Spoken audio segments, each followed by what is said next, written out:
स्वागत है आप सभी लोगों का मेरे चैनल साइंस टू टेक्नोलॉजी में। मैं अनुपम विपुल आप सभी लोगों का स्वागत करता हूं आज के शो साइंस थर्सडे में।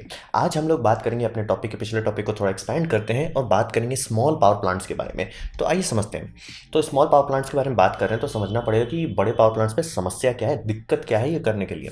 तो अभी समझिए, जो बड़े पावर प्लांट्स होते हैं जैसे कि 1000 मेगावाट हो गया या 2000 मेगावाट हो गया या 20,000 हो गया, ये सब अपना समझ के पैसा खाता है। और कई बार कई कम्युनिटी में, कई स्टेट्स में या कई नेशंस में कैपिटल होता ही नहीं है जो डाला जा सके। तो अगर कैपिटल है ही नहीं तो आप बनाएंगे कैसे? तो ये एक सबसे बड़ा समस्या था कि चलो ठीक है, यहाँ पे हम कर लेंगे, सब समस्या सॉल्व हो जाएगी, लेकिन वो करने के लिए इनिशियल लोन नहीं उठा सकते, वो इनिशियल कैपिटल इन्वेस्टमेंट आप नहीं कर सकते, तो गाड़ी आगे खुलेगी नहीं। मतलब ये ट्रेन है लेकिन इंजन नहीं है। तो ये बहुत बड़ा बात है। कई सारे प्रोजेक्ट इसी कारण पे लटक जाते हैं, भैया है ही नहीं कैपिटल। आप लोग में से कई लोगों का मुझे कमेंट आता है जिसमें मुझे समझ में आ रहा है कि आप मनी के बारे में नहीं सोच रहे हो, कि जो मुंह खोल के ऐसा बोलते रहे हो। तो वो समझ में आता है कि कैपिटल हम लोग नहीं जानते, कहीं डैम में जाते लिखा नहीं रहता कि भैया इसमें 10,000 करोड़ लगा बनाने में। तो इस कारण से ये थोड़ा सा समझना बहुत ज़रूरी है कि बड़े बड़े पावर प्लांट्स, बड़े बड़े प्रोजेक्ट्स अपना समझ के पैसा खाते हैं और एकदम आपको प्रिंट करना पड़ जाता है पैसा।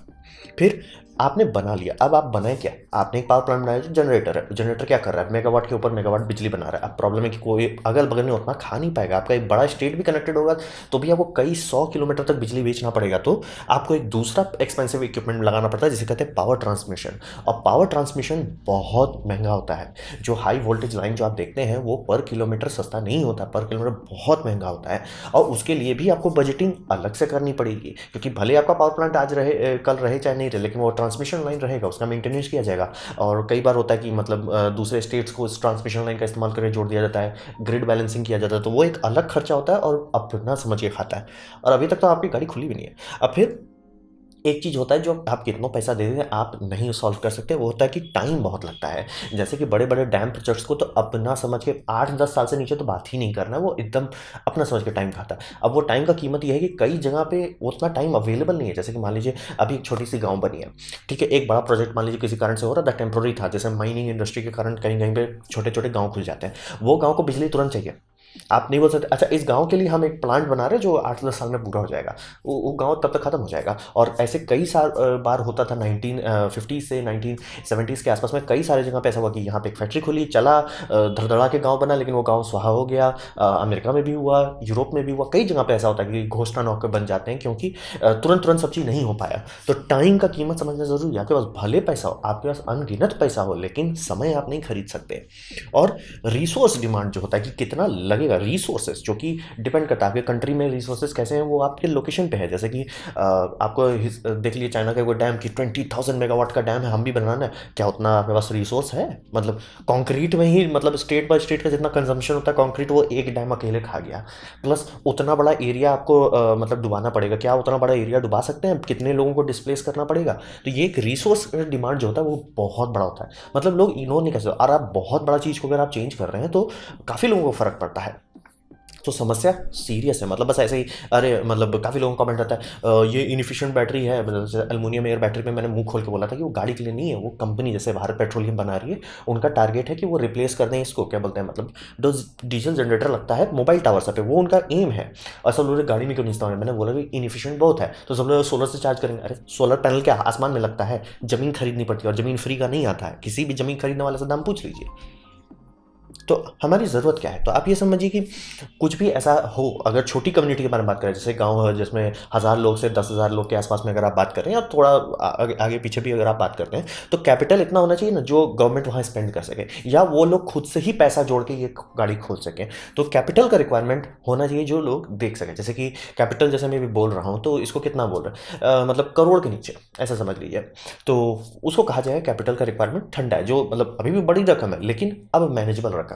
अब ऐसा हो गया कि 4-5 फैमिली की गाड़ी का आप पैसा लगा डाल रहे हो, तो ये होना चाहिए। और प्लस कंट्रोल इसमें बहुत होना चाहिए। तो सोलर जैसे है, काफ़ी जगह पे काफ़ी सारी समस्या सुलझा देता है, लेकिन उसमें कंट्रोल आप नहीं करते हैं। अलग अलग मौसम में अलग अलग बिजली मिलेगा, फिर रात में तो मिलेगा ही नहीं, तो कंट्रोल आपका नहीं है। ये काफ़ी जगह पे अगर आप कुछ छोटा पावर प्लांट बना रहे हैं तो आप ज़रूर चाहोगे कंट्रोल मेरे हाथ में रहे।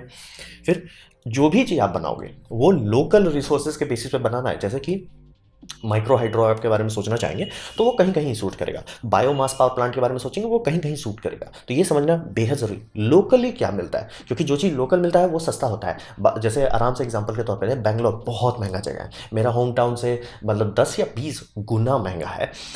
लेकिन मेरे होम टाउन में डोसा महंगा मिलता है और मुझे बेंगलोर में डोसा सस्ता मिलता है, और अच्छा तो क्यों, वो वहाँ का लोकल है। तो वैसे ही समझिए रिसोर्सेज के साथ भी ये लॉजिक लगा होता है, लगता है कि जैसे मान लिया आपको एक खास चीज़ चाहिए और ये चीज़ आपके इसी स्टेट में प्रोड्यूस हो रहा है, सस्ते में मिल जाएगा, और वही बोलेंगे नहीं देश के दूसरे छोर में चाहिए तो महंगा हो जाएगा। तो इसीलिए ये समझना बहुत ज़रूरी होती है कि पहला, बहुत ज़्यादा मुंह खोल के ना मांग ले, दूसरा कंट्रोल रहे बिजली के आउटपुट पे, और तीसरा जो हमारे पास है उसका इस्तेमाल करके बनाया जा सके। तो अब बात करेंगे माइक्रो हाइड्रो के बारे में। तो माइक्रो हाइड्रो के बाद मैंने नीचे खूब सारे वीडियो दे दिए, प्लीज़ देख लीजिएगा। तो ये समझिए कि नेपाल जैसे देशों के लिए ये काफ़ी बढ़िया सिस्टम है।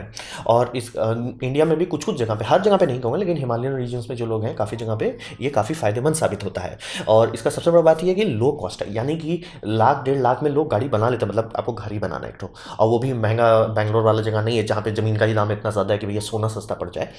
घर बनाना है, पत्थर से बनाना है। और यूएन एसोसिएशन जो लोग हैं उनका एक ग्रुप उन्होंने बनाया था कि यही सबका टेक्नोलॉजी अडॉप्शन के लिए। तो उनका रूल यही था कि आप पैसा नहीं दो लेकिन आपको अपना मेहनत देना है। यानी कि जैसे नेपाल में काम किया जा रहा है ये सब बनवाने के लिए, तो हिसाब था कि लेबर जो होता है, लेबर कॉस्ट एक बहुत सीरियस डिपार्टमेंट होता है। आप सोच रहे हो बिजली का दाम देख रहे हो, आप देख रहे हो कि भैया ये जनरेटर का कितना दाम लगेगा, आप देख रहे हो स्विच का, ट्रांसफार्मर का, आप ये सब का दाम देख रहे हो।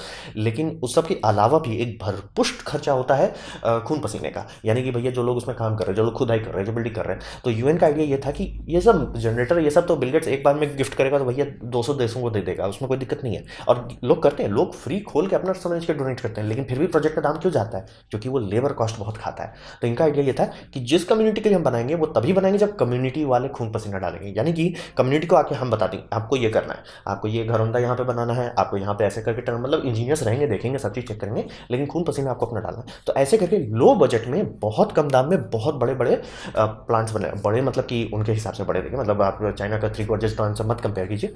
तो ये कम बजट में बन जाता है, सबसे पहला बात। दूसरा, ये 24x7 पानी देता है, पानी रहता है, तो इसलिए 24x7 बिजली देता है, तो ये भी एक बहुत अच्छी बात है। और प्लस इसको जनरली 10 से 100 किलोवाट के आसपास के बारे में बनाया जाता है, और 10 से ऊपर ही रखा जाता है जनरली, क्योंकि 10 से नीचे बनाने में उतना कोई फायदा नहीं होता, मतलब बिजली बेचने में आपको उतना फायदा नहीं होगा, पर यूनिट का दाम भी देखना होता है। तो कई सारे यूनिट, जैसे मैंने नीचे वीडियो दिया, वो 30 किलोवाट का यूनिट है, तो ये सब चलता है। लेकिन इसका एक सबसे बड़ा समस्या है, ये लोकेशन बहुत खोज के रखता है। बहुत एग्जैक्ट लोकेशन में आपको ऐसा छोटी सी नहर मिलेगी, छोटा सा नदिया टाप, मतलब नाली ही समझ लीजिए एक तौर का, वो सब मिलेगा जहाँ पे कि इतना पानी रहे, साल भर रहता हो। तो ये होता है। अब प्लस इसमें एक दिक्कत होता है, सीजनल बहुत होता है, क्योंकि बड़ी नदी में बहुत सारे सोर्सेस ऐड होते हैं, तो एक तौर का बफर बन जाता है। तो गर्म और ठंडा में, और आप देखते होंगे बड़े डैम में रिजर्वायर का काम तो वही होता है, बफर होता है कि गर्मी में वो बफर खत्म होने लगता है, फिर बारिश में भर जाता है, फिर खत्म होने लगता है, फिर भर जाता है, होता है वही बफर। यहाँ पे जब आप इतने छोटे छोटे पे काम कर रहे हैं, बफर नहीं होता है, यानी कि आप बहुत अच्छे खतरे में रह सकते हैं कि बारिश में ज़रूरत से ज़्यादा बिजली बना रहा है, और मतलब जो सूखा पड़ रहा है तो सही में बंद हो गया। ये एक सीरियस खतरा होता है, जो इंजीनियर्स लोग को सोच समझ के काम करना पड़ेगा कि नहीं, हो सकता है कि इस महीने आपका बिजली खत्म हो जाए। तो माइक्रो हाइड्रो सक्सेसफुल है, लोग कम बजट में, और जिनके पास कुछ बिजली है ही नहीं उनको आप मुंह खोल के बोलोगे देखिए भैया गर्मी में आपका 1-2 महीना गायब रह सकता है, और वो लोग पहले से बिजली जानते ही नहीं थे, आराम से हंसी खुशी एक्सेप्ट कर लेते हैं। और ये वजह समझ रहे एक हम लोग कई बार बड़े बड़े प्रोजेक्ट के पीछे कुछ ज़्यादा भागते हैं, और वो बड़े प्रोजेक्ट बहुत लोगों को नहीं टच कर पाते हैं, नहीं कर सकते। एक जगह पे आप बना रहे हो, कितना दूर तक उसका रीच रहेगा। तो ये सब उस तरह के माहौल को सॉल्व कर देता है कि ठीक है यहाँ पे लोग हैं, इनको संभालते हैं, इन्हीं का मेहनत से इनको संभाला जाए, बम बम संभाल लेते हैं। तो माइक्रो हाइड्रो उसके लिए काफ़ी अच्छा एक औजार है। फिर दूसरा बात करते हैं बायोगैस सिस्टम के बारे में। इंडिया में बायोगैस उतना चला नहीं, क्योंकि एलपीजी हम लोग बहुत अच्छे स्पीड से बहुत जगह पहुंचा डाले और उतना उसका कोई फ़र्क नहीं पड़ा। लेकिन बायोगैस के बारे में ये समझिए, ये बहुत सिंपल और कॉस्ट इफेक्टिव होता है, और यहाँ पे आप बिजली को बहुत अच्छे से कंट्रोल कर सकते हैं। जैसे कि अगर मान लीजिए आपको कहा जाता है कि ये गाँव है, गवर्नमेंट आपके पास आती है, आप इंजीनियर हो, गवर्नमेंट आपके पास आती है, आपको कहते हैं ये गाँव है ना, इसे नेशनल ग्रिड से हटा दो, या ये गाँव है, ये ग्रिड से नहीं जुड़ा है, हम नहीं खर्चा अफोर्ड कर सकते, मान लीजिए मतलब सबसे नियरेस्ट सब स्टेशन बहुत दूर है, बहुत खर्चा पड़ेगा यहाँ तक लाने का, तो वो बजट हम आपको दे रहे हैं, आप इसको ग्रिड में मत जोड़ो। तो आप क्या कर सकते हैं, बायोगैस लगा सकते हैं, आप सोलर लगा सकते हैं। सबसे पहले आपके दिमाग में जाकर सोलर लगाओ, क्योंकि इंडिया काफ़ी हाई सोलर फ्लक्स एरिया में है, और काफ़ी जगह पे भरपुष्ट आपको सोलर मिल जाएगा। तो अब ठीक था, वो तो बम्बा में, लेकिन रात को क्या करेंगे, आप बैटरी लगा सकते हो, लेकिन बैटरी बहुत महंगा होता है। अभी तो सवाल ही नहीं है, आप इंडिया में कहीं मुंह खोल के बोलेंगे मेगावाट का बैटरी चाहिए, तो सवाल ही नहीं बनता है। तो क्या किया जा सकता है, वहाँ पे आप बायोगैस ऐड कर सकते हैं। तो और बायोगैस का ये फायदा है कि बायोगैस हमेशा प्रोड्यूस होता रहता है। आप गैस को आराम से कलेक्ट कर सकते हैं, एक बड़े चेंबर में आराम से कलेक्ट करें कि भैया जैसे सोलर पावर प्लांट चल रहा है, लोगों का लोड बढ़ते जा रहा है, कोई दिक्कत नहीं, सोलर पावर संभाल रहा है सब चीज़। और जैसे ही शाम होने लगा, लोगों का मतलब ये पीक डिमांड कम होने लगा और शाम हो रहा है, आप आराम से बायोगैस का जनरेटर चालू कर दीजिए और वो रात का लोड संभाल लेगा। तो आपको बैटरी की जरूरत नहीं रहेगी और 24 घंटे बिजली रहेगी। तो ये करना पॉसिबल हो जाता है 24/7 और बहुत अच्छे से कंट्रोल करता है। वो आपके है कि कितना बड़ा आप कंट्रोल सिस्टम चाहते हैं, क्योंकि अगर कुछ लोग बहुत बड़ा बड़ा टैंक बना देते हैं, तो पहले उनको नहीं समझ इतना बड़ा बड़ा टैंक क्यों बनाया। वो बात है कि सीजनल झटका को भी बर्दाश्त कर जाते हैं, कोई टेंशन ही नहीं, मतलब एकदम अपना समझ के लंबे समय तक का फ्यूल टैंक का व्यवस्था कर सकते हैं। लेकिन इसमें सबसे बड़ा समस्या, ये बहुत अच्छा एनर्जी सोर्स है और लोग इंडिया में, बता देता हूँ नीचे वीडियो दिया हुआ है, 1-1 मेगावाट तक का प्लांट बना चुके हैं। और ये कोई बहुत बड़ी बात नहीं है और ना ही कोई बहुत बड़ा फजीयत होता है इसमें। लेकिन मेन समस्या आती है कि बायोमास का कलेक्शन करना बहुत दिक्कत होता है। मतलब गोबर को कलेक्ट करना बहुत बड़ा बात होता है और ये 100-200 गांव से नहीं चलेगी, मतलब आपको काफ़ी सारे गाय चाहिए। मतलब एक गांव में उतनी गाय होती है, इसमें कोई दिक्कत नहीं, कलेक्शन दिक्कत है। और उसमें आप ह्यूमन भी डाल सकते हैं अगर आप चाहते हैं तो, उसका भी बस वही दिक्कत है, कलेक्शन का दिक्कत है। अगर आप ये कलेक्शन वाला समस्या सॉल्व कर सकते हैं तो इससे बढ़िया तो कुछ है ही नहीं, क्योंकि यह कंट्रोल आपको दे रहा है। आपको जब बिजली चाहिए बढ़ाइए, बिजली नहीं चाहिए मत खलाइए, आराम से जमा हो सकता है। तो ये बहुत अच्छा स्टोरेबल देता है, तो केमिकल एनर्जी स्टोर करने को देता है, तो इससे बम तो कुछ बात ही नहीं है।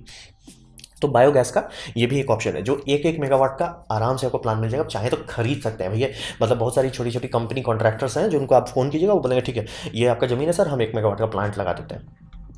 मतलब आप ऑब्वियसली आपसे पूछेंगे कि उस जगह का इन्वायरमेंट कैसा है, उस जगह पे बायोमास का कलेक्शन कैसा है, लेकिन आप समझ सकते हैं ये किया जा सकता है। फिर आते हैं बायोमास पे। अब गैस में पहले डाइजेस्टर में डाला जाता है, उससे गैस बनाई जाती है, उसमें मीथेन रहता है, मीथेन जला के काम होता है। यहाँ पे सीधे जला दिया जाता है। तो सीधे जलाने में इसमें वुड वेस्ट, यानी कि जिस जिस स्टेट में जिस जिस लोकेशन पे लकड़ी की बहुत बड़ी इंडस्ट्री है, वहाँ पे ये बम बम चलता है। और आप और हम नहीं देखते, लेकिन लकड़ी की इंडस्ट्री जहाँ पे भी लकड़ी की कटाई हो रहा है, मतलब समझिए पूरा पूरा समझिए फसल के तौर पे वहाँ लकड़ी लगाई जा रही है, फिर लकड़ी हटाया जा रहा है, फिर नई फसल रोपी जा रही है।